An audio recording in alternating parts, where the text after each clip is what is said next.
Welcome back, everybody. Today I'm going to teach you how to use a formula field to capture a lookup field in Salesforce. This is incredibly useful when you want to display information from a related object directly on your current record without having to navigate away or create complex workflows.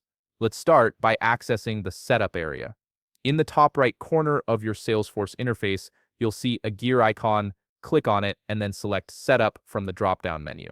This takes you to the administrative hub where you can customize your Salesforce instance. Once you're in Setup, look for Object Manager near the Home option and click on it.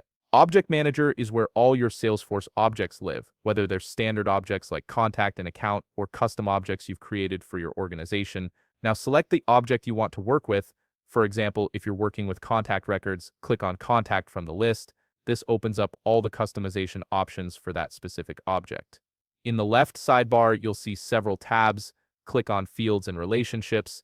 This is where all the fields for your selected object are managed, and it's where we'll create our new formula field. Click the New button to start creating your field. You'll be presented with different field types. Select Formula from the list and click Next.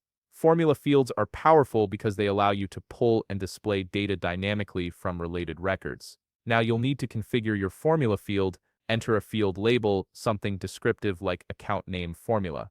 Then select Text as your formula return type, since we're capturing text data from the lookup field. Click Next to continue. Here's where the magic happens. Click on the Advanced Formula tab to access the formula editor. Then click Insert Field, which opens a tree structure of available fields. Expand your lookup relationship, for example, if you're on Contact, expand Account. Select the desired field you want to capture, such as account name, and click Insert.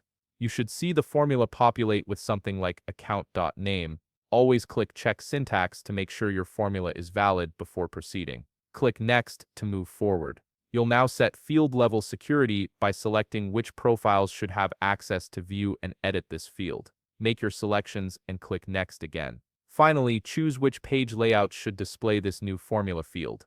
Select the appropriate layouts and click Save. And that's it. You've successfully created a formula field that captures data from a lookup relationship, making that information readily visible without extra clicks. If you found this video helpful, please leave a like, subscribe, and see you in the next video.